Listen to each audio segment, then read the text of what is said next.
Ada kabar gembira untuk teman-teman semuanya calon pelamar CPNS Kemenkumham tahun 2023, khususnya Formasi Penjaga Tahanan, sudah rilis informasi penerimaan CPNS Kemenkumham 2023 dan bagaimana syarat, tahapan, serta kuotanya berapa.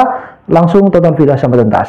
Assalamualaikum warahmatullahi wabarakatuh. Apa kabar teman-teman semuanya? Dan alhamdulillah tentu ini merupakan kabar gembira untuk kalian semua yang beberapa bulan ya, mungkin beberapa hari ini selalu memantau dan menunggu terkait dengan perkembangan penerimaan CPNS Kemenkumham, khususnya bagi pelamar Formasi Penjaga Tahanan atau Puspes.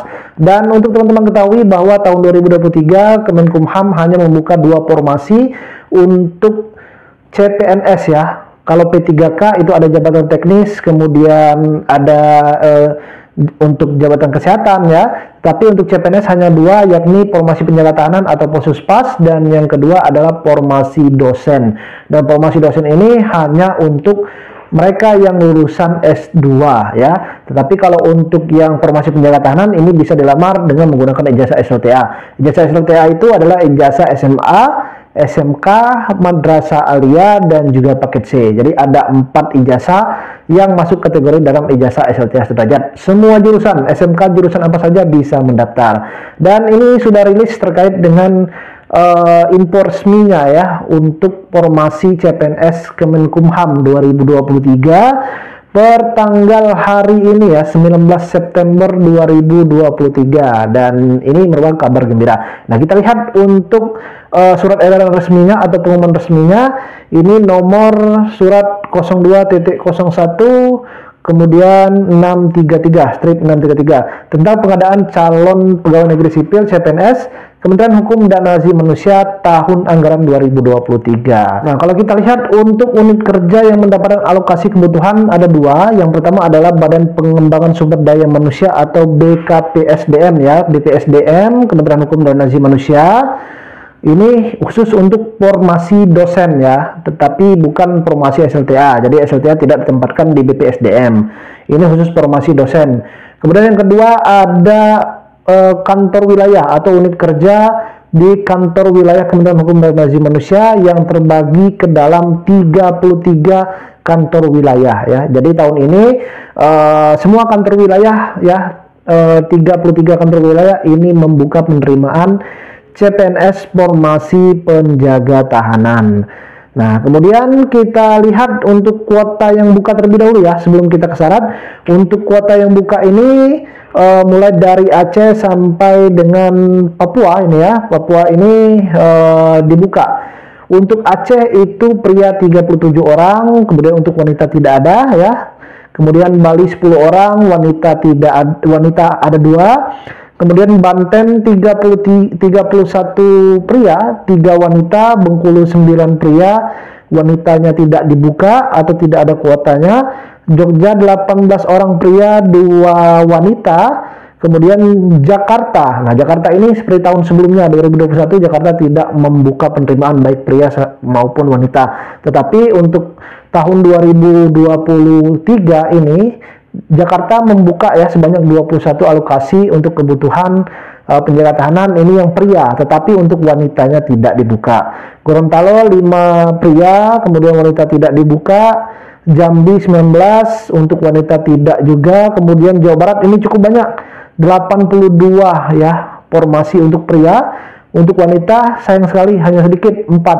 Kemudian Jawa Tengah 115. Nah, Jawa Tengah ini juga banyak nih, karena memang wilayahnya juga besar ya untuk Jawa Tengah, Jawa Timur, dan juga Jawa Barat. Untuk Jawa Tengah 115 pria, 12 wanita. Jawa Timur 89 pria, 3 wanita. Kemudian Kalimantan Barat ini 25 pria, 2 wanita. Selanjutnya Kalimantan Selatan 31 pria, 2 wanita. Kalimantan Tengah 17 pria, 2 wanita. Kalimantan Timur 32 pria, 3 wanita. Bangka Belitung 10 pria dan wanita tidak membuka. Kepulauan Riau ini 18 pria, 2 wanita. Lampung 34 pria, wanita kuotanya tidak ada. Kemudian Maluku 9 pria, wanita tidak dibuka. Maluku Utara begitupun, wanita tidak dibuka tapi pria 6. Nusa Tenggara Barat 15 pria, wanita tidak membuka. NTT ini 20 pria, wanita tidak dibuka. Kemudian ada alokasi khusus untuk Papua dan Papua Barat. Untuk Papua ini 6 orang pria, wanita tidak dibuka. Papua Barat 3 orang pria, wanita tidak dibuka. Nah, untuk Papua ini ya, Papua Barat maupun Papua ini khusus mereka yang asli penduduk Papua. Yang kalian di luar Papua tidak memiliki KTP atau penduduk asli Papua tidak bisa daftar di alokasi khusus untuk Papua ini. Mereka hanya membuka khusus untuk orang-orang asli Papua ya.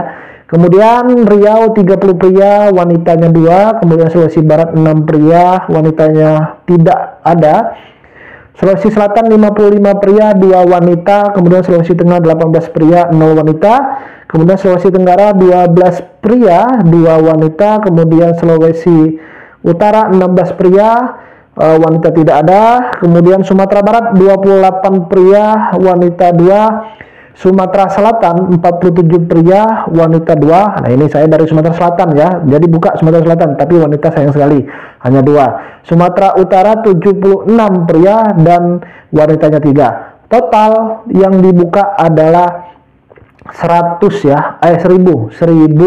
formasi CPNS penjaga tahanan, terdiri dari pria 950 kuota formasi, untuk wanita 50 kuota formasi.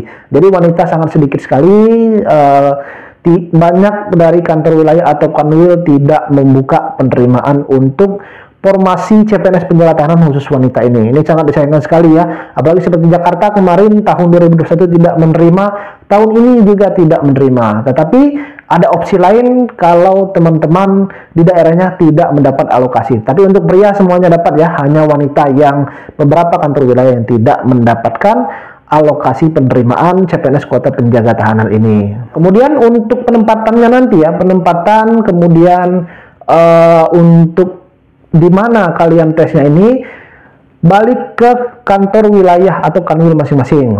Contohnya kalau kalian mendaftar di Jawa Barat, ikut formasi CPNS, ambil alokasi yang Jawa Barat, kanwil Jawa Barat. Semua tahapan tes ada di kanwil Jawa Barat. Tidak bisa kalian mendaftar di Jawa Barat kemudian mau tes di Jakarta, itu tidak bisa. Atau kalian ambil alokasi ya di Sumatera Selatan, kalian mungkin sedang di Jambi, sedang kuliah dan sebagainya, mau tes di sana, itu tidak bisa karena kalian sudah mengambil kuota formasi di Sumatera Selatan. Jadi sesuai dengan kalian ambil kuota formasi di mana, di situ kalian nanti akan tes. Tidak bisa di luar ya, dari tempat kalian mendaftar atau alokasi kanwil tempat kalian mendaftar. Begitupun penempatannya. Penempatan nanti kalau kalian daftarnya di Jawa Barat misalnya, artinya kalian nanti ditempatkan di seputaran Jawa Barat, tidak di Jawa Timur, tidak di luar Jawa Barat intinya. Jadi seperti itu ya. Ini masih banyak yang bingung sebenarnya. Nanti ditempatkan di mana? Bisa nggak tesnya di luar daerah? Nah ini ya, semua tahapan dari awal sampai akhir ada di sesuai kanwil tempat teman-teman yang ingin mendaftar. Untuk kriteria pelamar, nah ini kriteria pelamar ini ada 3 ya. Nah ini ada 2. Kebutuhan umum. Nah kebutuhan umum ini untuk mereka yang lulusan perguruan tinggi dan sekolah lanjutan tingkat atas atau SLTA, yakni SMA, Madrasah Aliyah, Paket C dan juga SMK ya, yang memenuhi kualifikasi pendidikan dan persyaratan. Kemudian kebutuhan khusus. Kebutuhan khusus ini terdiri dari putra-putri Papua ya, lulusan terbaik yang berpredikat cum laude atau dengan pujian. Kemudian ada penyandang disabilitas. Nah, penyandang disabilitas ini sekali lagi bukan khusus untuk formasi penjaga tahanan. Penyandang disabilitas hanya untuk formasi dosen. Kemudian putra-putri Papua dan Papua Barat. Nah, ini khusus untuk alokasi formasi penjaga tahanan. Kemudian untuk persyaratan. Nah, kita lihat persyaratan. Yang pertama wajib ya, warga negara Indonesia. Kemudian yang kedua umur. Nah, umur untuk dosen ini maksimal 35 tahun ya. Dan harus pendidikannya S2. Ini khusus untuk dosen. Sedangkan untuk SLTA, formasi penjaga tahanan ini 18 tahun ya. Minimal umur 18 tahun. Kemudian untuk maksimalnya 28 tahun untuk jabatan formasi penjaga tahanan dengan kualifikasi ijazah SLTA. Nah, tidak pernah dipidana dengan pidana penjara ya, selama kurang lebih 2 tahun atau lebih, ya minimal 2 tahun atau lebih. Jadi yang pernah dipenjara lebih dari 2 tahun tidak bisa mendaftar. Kemudian tidak pernah diberhentikan dengan hormat, tidak atas permintaan sendiri ya. Kemudian bukan sebagai PNS atau CPNS ya. Kemudian pegawai pemerintah perjanjian kerja, bukan dari Polri ya. Jadi tidak pernah diberhentikan. Kemudian tidak berkedudukan sebagai CPNS, P3K, prajurit TNI, anggota Polri, atau yang berstatus sebagai taruna ya, taruna ataupun taruni. Ini tidak boleh daftar lagi untuk CPNS ya. Selanjutnya tidak menjadi anggota atau pengurus partai politik. Nah ini tidak boleh. Kalian yang ikut partai-partai politik itu silakan keluar dulu. Kalian temui kantor KPU yang ada di wilayah kalian masing-masing. Kalau nama kalian terdaftar. Kalau nanti kalian diketahui terdaftar, kemudian ada indikasi kalian ikut parpol, ya maka didiskualifikasi kelulusan kalian nantinya. Kemudian tidak terlibat dalam organisasi terlarang. Tentu organisasi ini banyak, tetapi ada beberapa organisasi yang dilarang oleh pemerintah. Nah, ini tidak dibolehkan. Kemudian memiliki kualifikasi pendidikan sesuai persyaratan jabatan. Kalau dosen S2, kalau penjaga tahanan ini S1. Kemudian sehat jasmani dan rohani sesuai dengan persyaratan jabatan dilamar. Selanjutnya tidak memiliki ketergantungan terhadap narkotika, obat-obatan terlarang atau sejenisnya. Nah, kemudian ini dinyatakan ya, ini nanti dilengkapi pada pengumuman kelulusan akhir sesuai dengan rentang waktu tanggal kelulusan. Nah, ini untuk surat bebas narkoba dan sebagainya ini sebenarnya bukan persyaratan di awal, tetapi saat kalian sudah dinyatakan lulus menjadi CPNS. Jadi di awal tidak membutuhkan surat bebas narkoba, ini tidak membutuhkan ya. Selanjutnya bersedia ditempatkan pada unit kerja Kementerian Hukum dan Asasi Manusia. Jadi seperti yang sudah saya jelaskan, kalian nanti ditempatkan di mana ya, nanti akan ditentukan di mana sesuai dengan tempat kalian mendaftar. Selanjutnya pelamar jabatan ini ya, tidak bertato atau bekas tato dan tindik atau bekas tindik pada anggota badan kecuali disebabkan oleh ketentuan agama atau adat. Khusus wanita hanya diperbolehkan tindik pada daun telinga. Nah, ini maksudnya gimana? Kalian tidak boleh ada bekas tato, kemudian bekas tindik, kemudian kalian tidak boleh bertindik, tidak boleh ada bekas tindik, kecuali untuk wanita tindiknya hanya sebagai antingan ya, antingan satu pasang, tidak boleh ditambah di hidung atau di bibir atau di mana ya.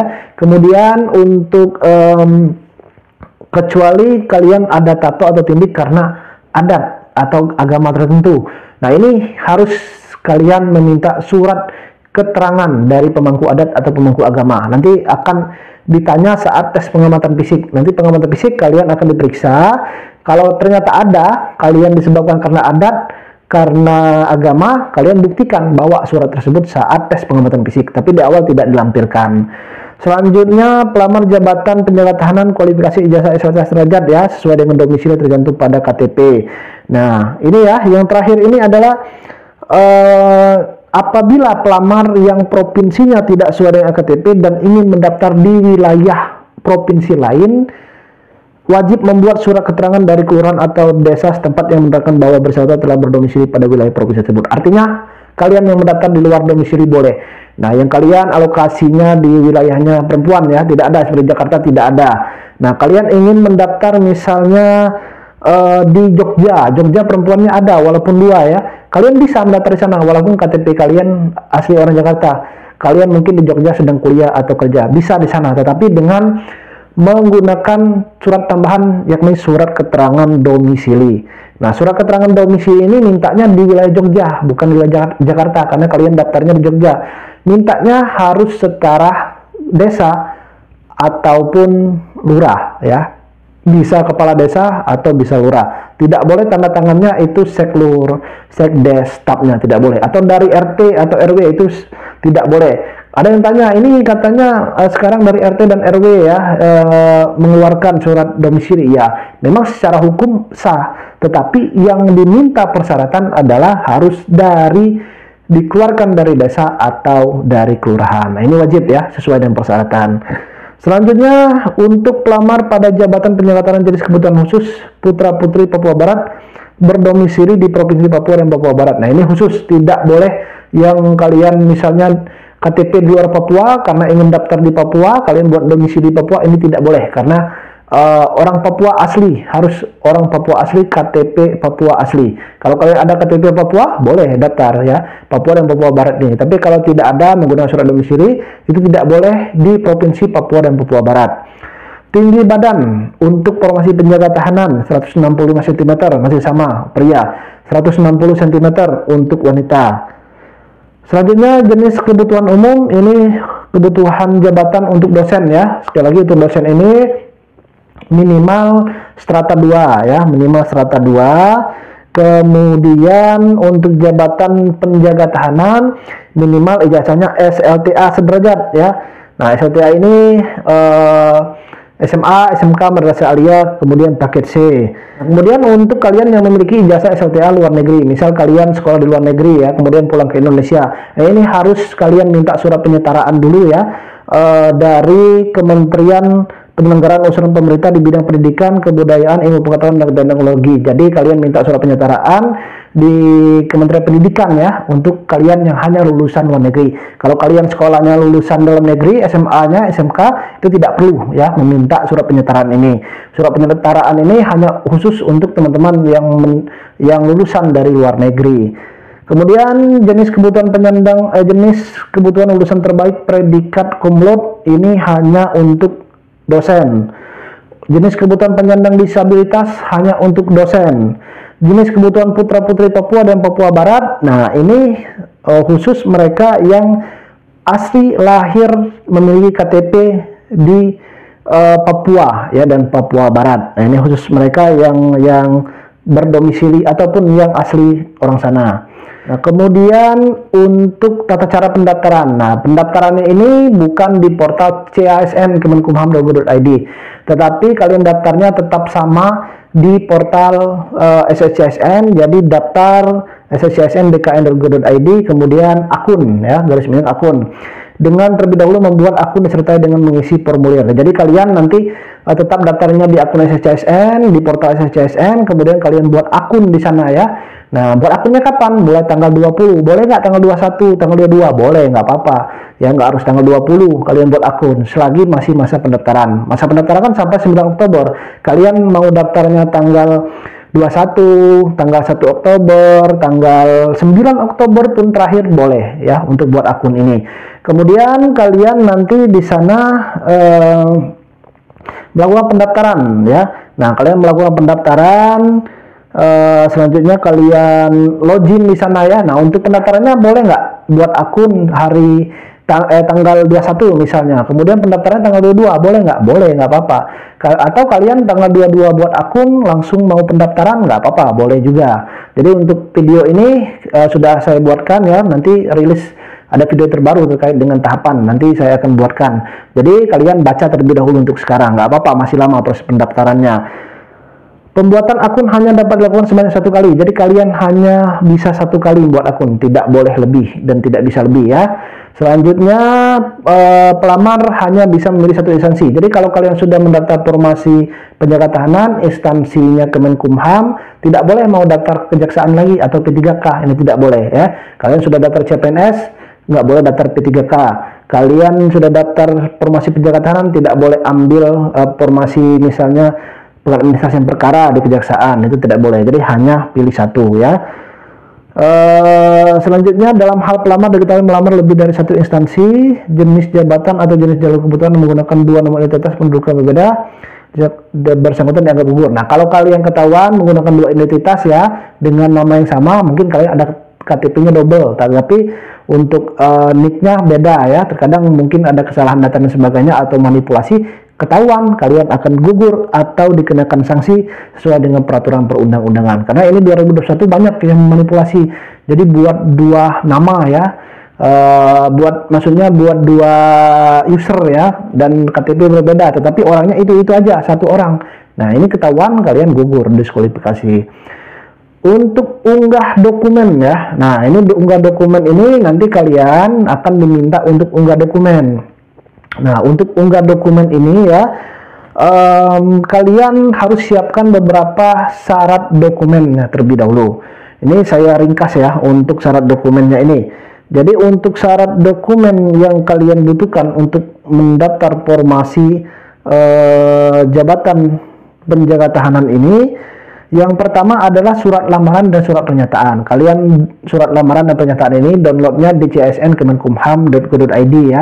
Nanti di sana ada formatnya, baik yang format dosen atau format SLTA. Jadi jangan salah, formatnya ada dua itu di sana nanti. Kalian bisa lihat, pilih. Nah, kemudian untuk surat lamaran ini diketik menggunakan komputer atau ditulis tangan yang ditujukan kepada Menteri Hukum dan Asasi Manusia di Jakarta. Artinya boleh diketik, boleh ditulis tangan. Sama halnya seperti surat pernyataan diri ya. Nah, ini boleh diketik, boleh boleh ditulis tangan.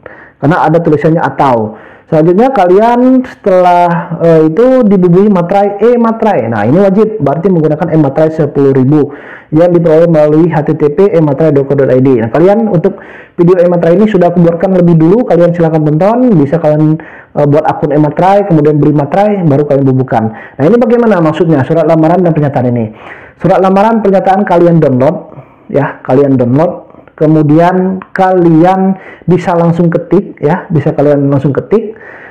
Kemudian kalian print. Setelah kalian print, kalian tanda tangan, tidak usah kasih materai, tanda tangan pakai pena ya, berwarna hitam ya. Kemudian kalian nanti scan berbentuk file PDF. Surat lamaran pernyataan. Kemudian kalian masukkan e-materai ya. Sudah kalian scan tadi berbentuk PDF, masukkan e-materai, baru kalian upload. Itu ya, jadi sudah jelas.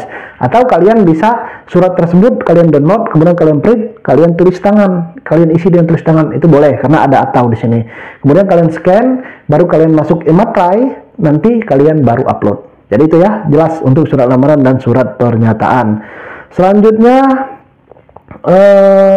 nah ini e-KTP ya. Nah, e-KTP ini yang mana? Berkas kedua adalah e-KTP. E-KTP ini KTP yang kalian ada di dompet kalian sekarang berbentuk fisik ya. Nah, ini e-KTP. Kemudian yang belum ada KTP, kalian bisa menggunakan surat perekaman e-KTP. Mungkin baru buat KTP, minta surat perekaman e-KTP dari kantor Disduk Capil, jangan lupa. Atau kalian yang menggunakan surat domisili, nah ini bisa menggunakan surat domisili ya. Nah, surat domisili ini kalian lampirkan bersamaan dengan KTP berbentuk JPG. Jadi ini surat domisili, ini KTP, di bagian atasnya KTP, bagian bawahnya surat domisili. Nah, kalian foto seperti ini, kemudian kalian upload ya. Bukan berbentuk file PDF, tapi berbentuk filenya JPG.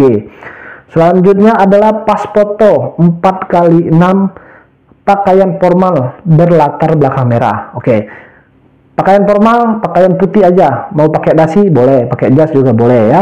Ini pakaian formalnya. Kemudian latar belakangnya merah. Bajunya baju putih, tangan panjang, pakai kerah. Selanjutnya untuk akte lahir dari Disduk Capil, yang belum ada akte, buat akte dulu. Ya, kalian wajib menggunakan akte. Akte lahir ini dari Dinas Catatan Sipil Dukcapil, bukan dari bidan atau dari klinik atau dari rumah sakit. Selanjutnya adalah surat keterangan berbadan sehat dari dokter rumah sakit pemerintah atau rumah sakit TNI Polri asli yang berlaku maksimal 3 bulan sebelum tanggal pendaftaran. Bagi pelamar dan kualifikasi Indasa SLTA sederajat, jabatan penjaga tahanan dalam surat tersebut wajib dicatat tinggi badan. Nah, ini untuk dosen dan juga penjaga tahanan wajib membuat surat keterangan berbadan sehat.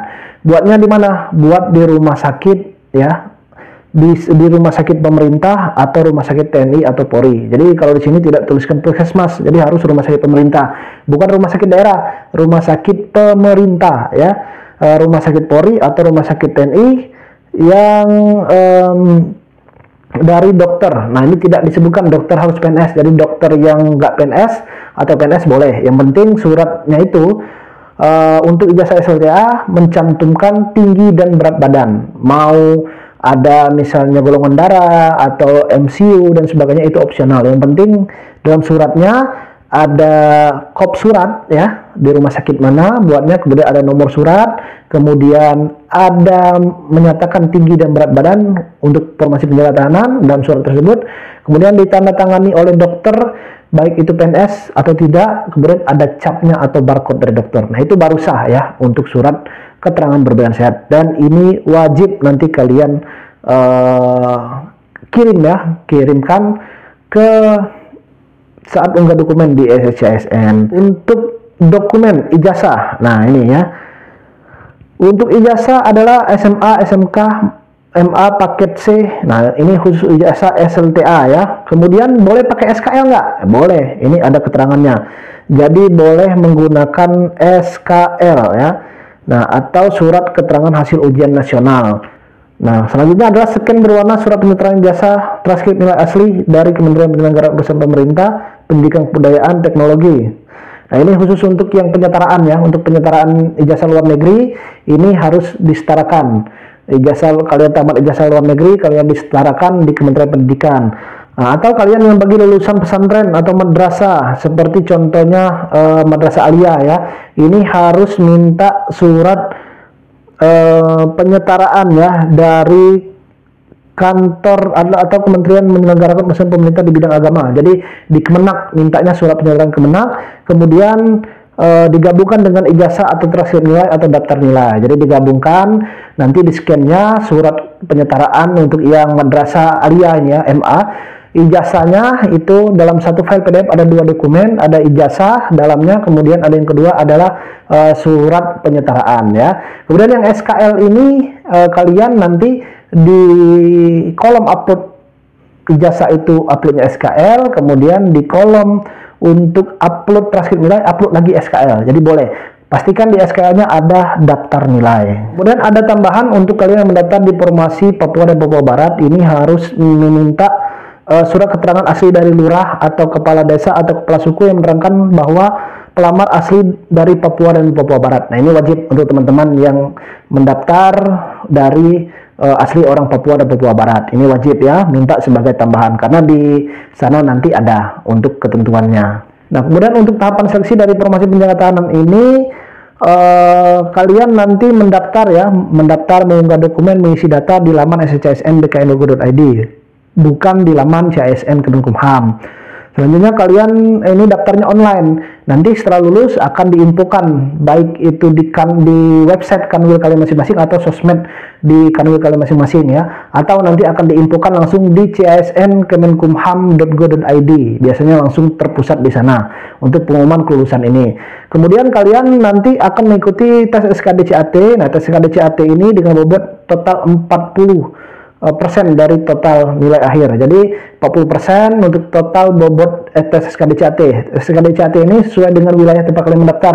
Kalau mendaftar di Jawa Barat, kalian berarti di Jawa Barat nanti ya untuk tes SKD-CAT. Kemudian seleksi kompetensi bidang SKB dengan bobot 60%. Nah, setelah SKD-CAT lolos, kemudian nanti lanjut SKB. SKB-nya ini sesuai dengan kanwil tempat kalian mendaftar juga. Dalam SKB ini ada 3. Ada kesemaptaan, ada wawancara, ada pengamatan fisik. Nah, ini ya. Jadi ada kesemaptaan, ada wawancara, ada pengamatan fisik dan keterampilan. Nah, jadi ada 3 tes untuk tes SKB dari Formasi Penjaga Tahanan. Di mana ukur tinggi badan? Ukur tinggi badan berada di tes kesemaptaan. Kalau tes kesemaptaan kalian tinggi badan tidak cukup, kalian tidak bisa ikut ke tahapan wawancara, pengamatan dan keterampilan. Nanti tinggi badan kalian itu tidak lolos ya. Jadi pastikan tinggi badan kalian ini harus mutlak kalian sesuai dengan syarat yang dibutuhkan ya. Nah, untuk pengamatan fisik ini yang dilihat apa? Ya, pastinya pengamatan fisik bukan tes kesehatan, tapi hanya sebagai tato, tindik ya, seperti itu ya. Jadi tidak kalian yang mata minus boleh, nggak apa-apa. Kemudian berat badan juga tidak ada di sini, hanya tinggi badan. Yang ada amandel, parikokel dan sebagainya ya, itu tidak jadi masalah. Nah, untuk keterampilan ini, semua keterampilan yang kalian miliki ya, bukan hanya dalam bidang silat, paskibra, kalian bidang seni, agama ya, atau dalam bidang teknologi bisa ditampilkan di sini. Sertifikat itu tidak wajib. Jadi Formasi Penjaga Tahanan tidak membutuhkan sertifikat apapun ya, ya seperti sertifikat komputer, bela diri itu tidak wajib. Jadi kalian kalau ada pun nanti bisa dibawa saat tes keterampilan ini ya. Kalau nggak ada nggak jadi masalah. Ini sifatnya nggak wajib. Ada satu lagi yang bertanya, untuk swap foto gimana? Apakah masuk persyaratan? Swap foto itu memang tidak dicantumkan di sini. Karena swap foto itu saat pembuatan akun semuanya wajib swap foto. Swap foto itu yang terbaru adalah tidak harus memegang KTP dan ini. Cukup kalian selfie seperti ini saja, ini termasuk swap foto. Jadi pastikan wajah kalian tampak jelas. Nah, ini nanti akan diupload saat pembuatan akun. Jadi memang tidak dicantumkan di persyaratan ini. Dan untuk terakhir kita bahas tentang jadwal ya. Nah, ini untuk jadwal pelaksanaannya ini pendaftaran dimulai 20 September sampai 9 Oktober. Bebas ya, kalian mau daftarnya kapan selagi masih masa pendaftaran. Kemudian seleksi administrasi ini dari 20 September sampai 12 Oktober. Kemudian pengumuman hasil seleksi ini akan dari tanggal 13 sampai 16. Jadi tunggu saja dalam rentang tanggal 13 sampai 16 ini. Nah, masa sangga ini masa kalian nanti memprotes kalau misalnya nggak lolos. Kemudian pengumuman pasca sangga, dan untuk SKDCAT ini November ya, bulan 11 tanggal 3 sampai dengan tanggal 6. Ini pelaksanaan SKDCAT, tentu di masing-masing wilayah tempat kalian mendaftar. Nah, untuk tes SKB ini ya, SKB ini untuk SLTA itu ada Semetaan dan WPFK tadi. Ini akan dilaksanakan 1 sampai 20 Desember, artinya bulan 12 pelaksanaan SKB. Nah, pengumuman akhir ini, pengumuman kelulusan ini Januari, dari tanggal 14 sampai dengan 20 Januari 2024. Nah, ini ya. Dan pasti kalian siapkan berkas dengan baik, siapkan persyaratannya, jangan keburu-buru daftar, baca persyaratan dengan baik, jangan sampai kalian salah ya dalam mengartikan perkatanya. Dan apa yang diminta di persyaratan itu yang kalian buat, tidak boleh di luar dari itu kalau kalian nggak mau gugur. Untuk video terkait dengan tata cara ya pembuatan surat lamaran dan pernyataan nanti aku buatkan khusus. Tetapi kalau kalian memang sudah yakin, tadi sudah aku sampaikan juga bagaimana cara pembuatan surat lamaran dan pernyataan. Yang pastinya siapkan persyaratan dengan baik, jangan lupa berdoa, dan pastinya kalian harus semangat ya untuk proses pendaftaran ini, karena biasanya kalau masa pendaftaran ini di akun SCSN sering loading ya, lambat, tidak bisa diakses, atau kemudian tidak bisa diklik, dan hal itu adalah wajar, bagian dari perjuangan kalian mendaftar menjadi ASN tahun 2003. Semangat berjuang teman-teman semuanya. Kalau kalian butuh bimbingan ya silakan bisa ikut bimbel yang diselenggarakan dan masih buka, dan pastinya aku tunggu. Jika masih ada pertanyaan silahkan tulis di kolom komentar. Tetap kalian pantau semua informasi yang nanti akan saya sampaikan, dan jangan lupa bantu subscribe-nya. Terima kasih teman-teman semuanya, dan saya Heri. Wassalamualaikum warahmatullahi wabarakatuh.